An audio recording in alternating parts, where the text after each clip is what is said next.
The Book of Eradan, Chapter 2. Eradan looked back towards the flattened area holding the handful of tents, now ablaze. The light from the fire gave the surrounding rock walls an eerie red-orange glow. The low-lying clouds obscuring whatever light came from the rising sun reflected the same. Eradan heard the voices of the now freed captives a little ways ahead of him. Whatever orc, man, or other creatures called this place home would surely see the bright light of the roaring fire, and come to investigate. Eradan nodded his head, and sheathing his sword, he quickly joined the others. "Aye, look lads, our saviour is here," cried out one of the dwarves. "Shush, we're not safe yet. Stay low, stay quiet, and keep up. We haven't much time. Follow me." Eradan walked quickly past the group, motioning now for the once captive mix of men, women, dwarf, and hobbit. They all nodded in agreement, and crouching as low as possible, save, mind you, the hobbits, they followed Eradan as he weaved around large boulders, sharp outcroppings of bedrock, and climbing up and down small rises in the ground. To any layman, it would appear he hadn't been following any trail or track at all, but for Eradan, having following the trail to the camp, the task was almost of second nature to him. He stopped, and signaling the others to hold up and stay out of sight, Eradan broke from the trail he was following. Cresting a small mound of granite rocks, he saw, to his utter surprise, his horse standing, licking up moss that was once covering the rock and whatever other vegetation it could find. Eradan smiled and calmly presented himself to his mount. A few minutes passed, and Eradan, now with his horse, returned to the group of freed captives. All of them were wide-eyed, not expecting a horse of all things to be here, let alone one in good condition.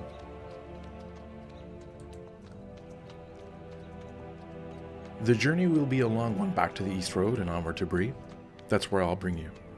Where you go from there, that is your choice. You'll take turns on the horse. The pace must be quick. Winter is soon upon us, and we have no time to spare.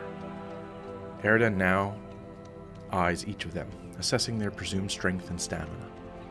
He motioned to one of the women and one of the hobbits looking to be more worse for wear than the others, and after helping both onto the mount, guided now the unlikeliest of company, as anyone could have imagined, down and away from the shadows of Mount Graham.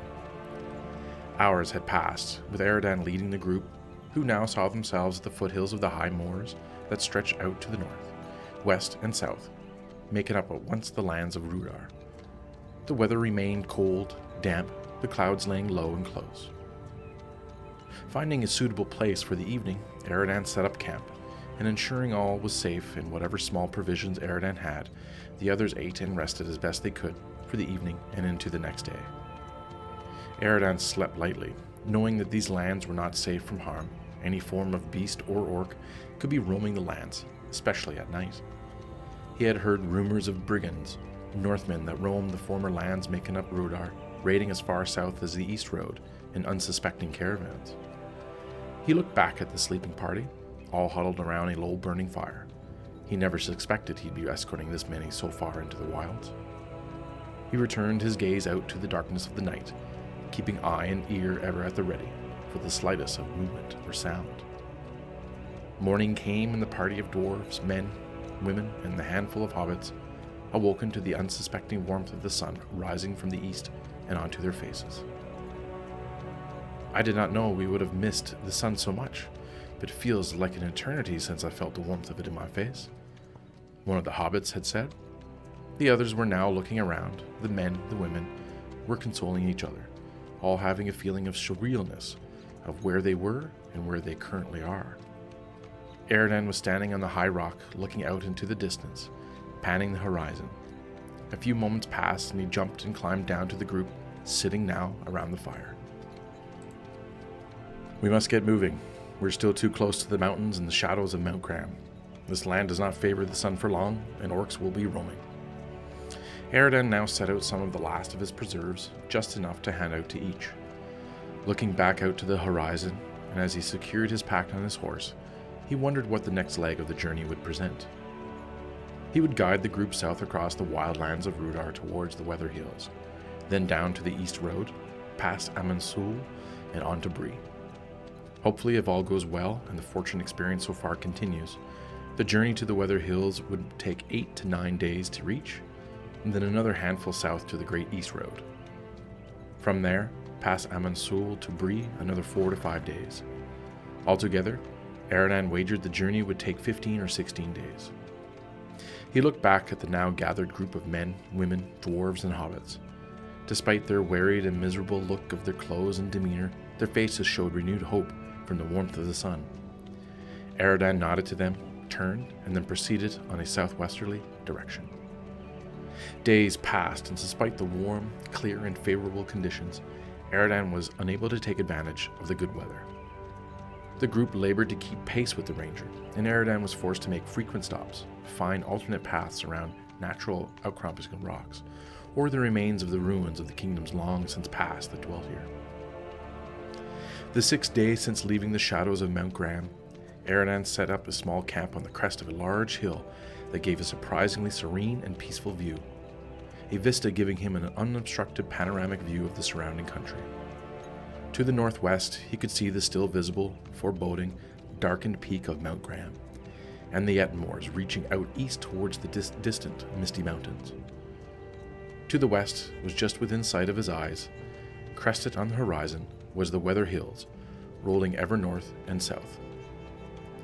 Then he spotted, whether by chance or by fate, the small outline of the ruins of Amon Sul.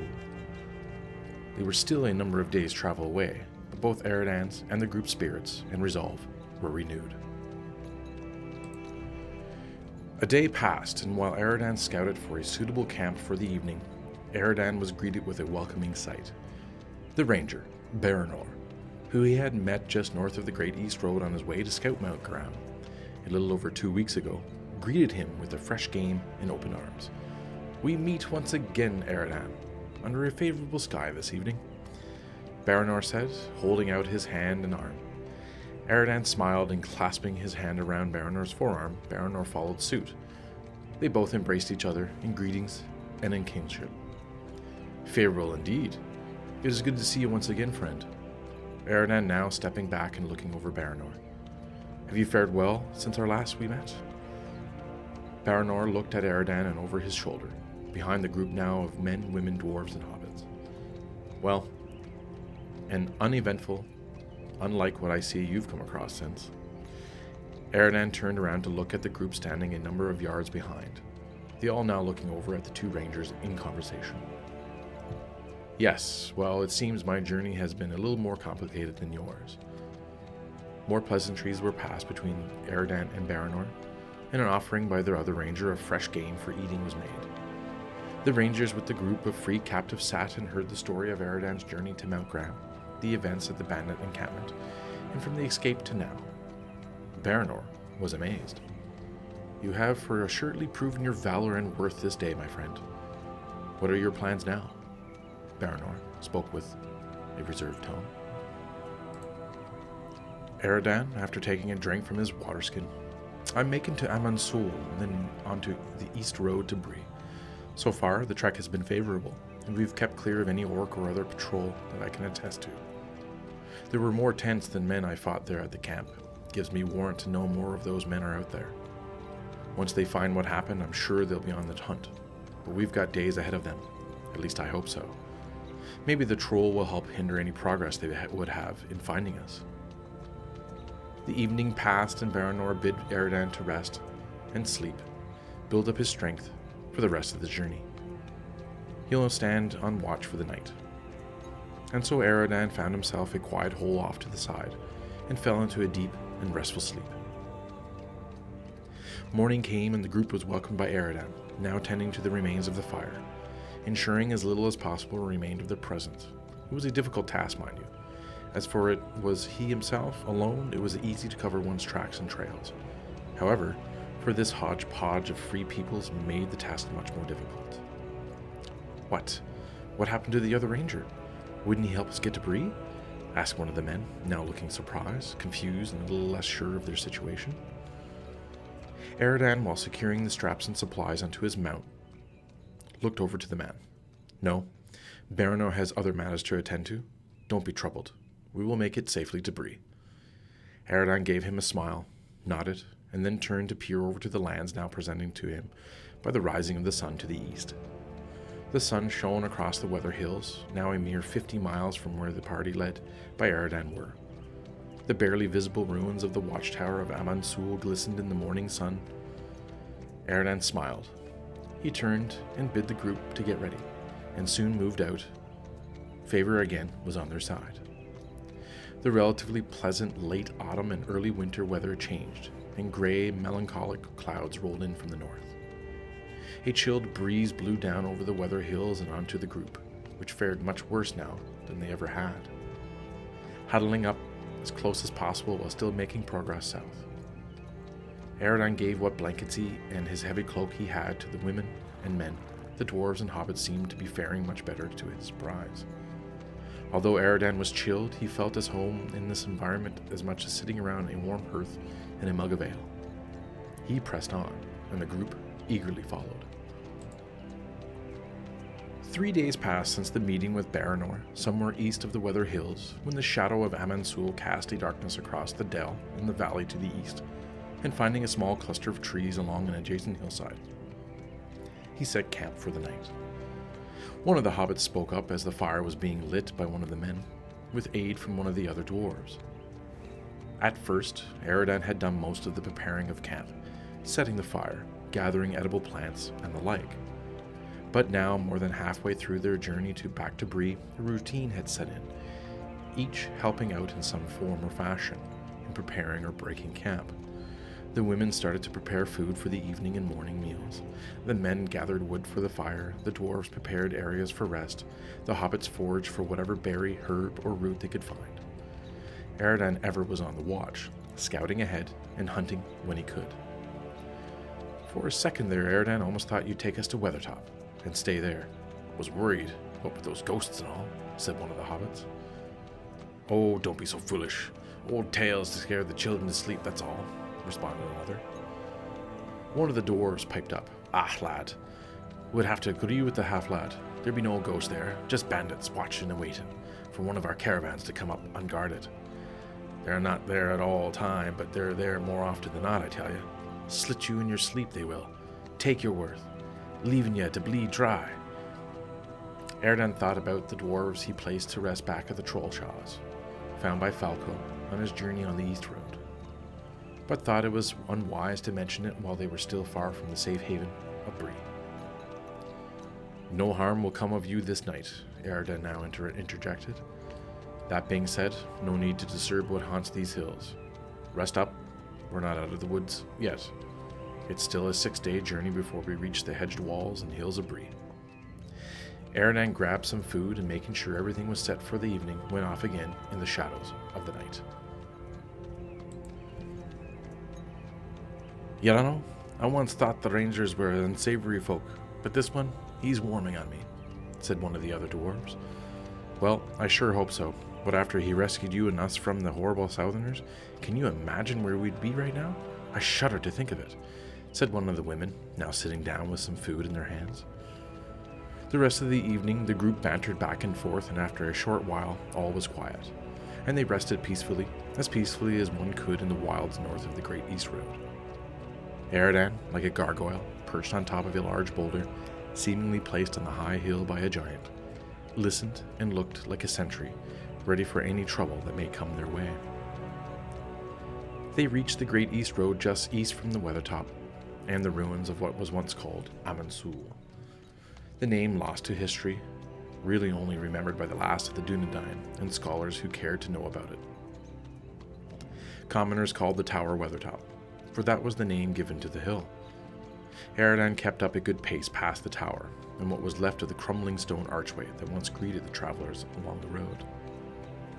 Eradan stopped and touched the stone archway, observing a moment of remembrance as he, under the grey light of the now clouded sky, felt and examined the images of Elendil and Isildur, carved into the weathered stone. The other stopped a distance behind him. What is he looking at now? Murmured one. Oh, probably some trace of some bandit marks. This whole land is their playground, responded another. Eradan smiled, and then proceeded to lead the group onward, west towards Bree. An hour passed, and as the sight of Weathertop and the watchtower of Amon Sul faded into the low-hanging clouds in the distance, Eradan stopped and motioned for the group to take cover off the road. Eradan wasn't sure what he heard, but he heard something nonetheless. He waited and listened, scanning the road and the growth of trees now flanking the south of the road. Eradan listened for the slightest of sounds, and suddenly, hearing a call of that of a land fowl. To most, they would chalk it up to normal fauna of the woods, a bird like no other. But to a seasoned and trained hunter or ranger of the north, the call was not something one would hear here, nor expect it during this time of the year. Eradan smiled and responded with his own call, similar but with a slightly different pitch. Another call came from across the road, and Eradan motioned to the others to hold their ground, but not to worry. Presenting themselves from the shadows of the trees were the 3 rangers of the north, now walking towards Eradan and the party of men, dwarves and hobbits.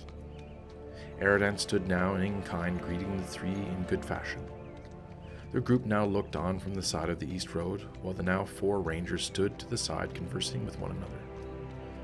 Eradan spoke of their journey from Mount Graham, the encounter with the bandits, the freeing of the captives now here with him, and the charge from Lady Gilrayan to scout north to the Atmores for information on orc movements. The rangers all eagerly listened and warned Eradan of an ever-increasing presence of southerners, ruffians along the road east, south, and north of Bree, of orc scouts north of Amon Sul and the Weather Hills to the lands of the old kingdom of Angmar.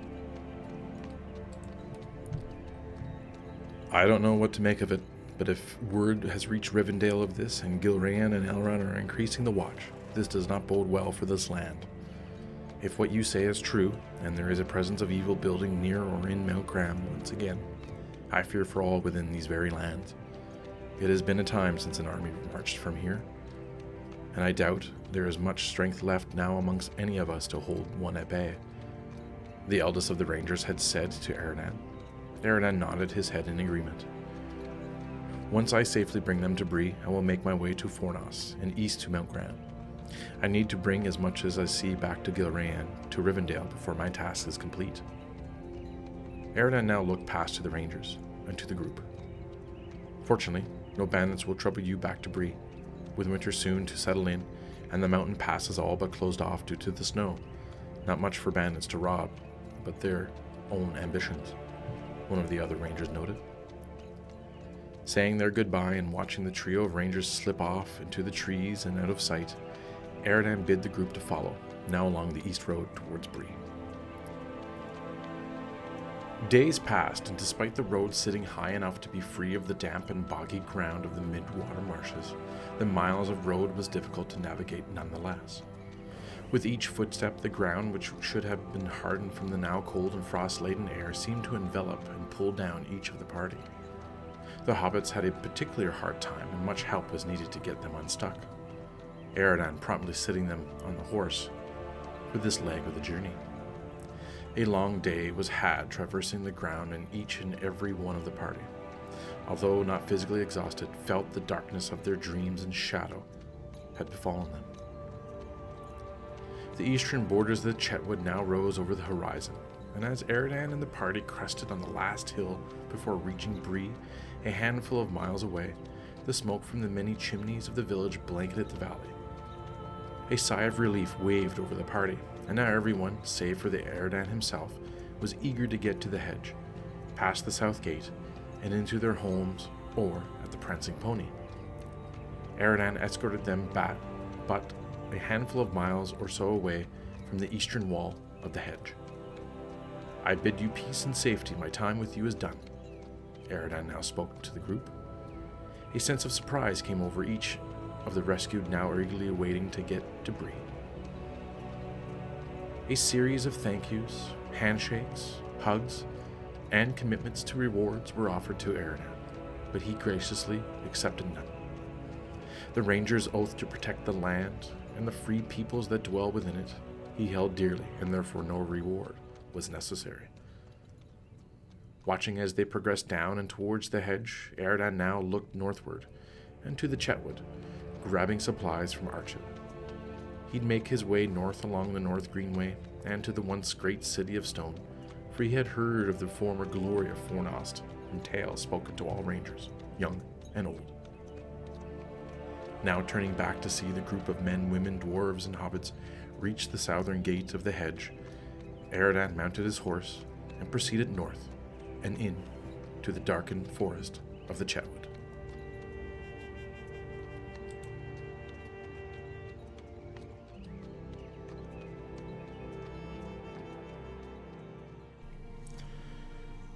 We will continue the journeys of Folco Hornblower next time. If you like the story and the content I'm creating, please like, comment, share, and subscribe. Also, check out my other videos called Riddles in the Dark, where I attempt to review and describe the rules of the One Ring RPG for new and experienced players alike. And check out my Substack, a companion to this YouTube channel, where I'll be posting various behind-the-scenes information about the campaign, session notes, and other items related to the game.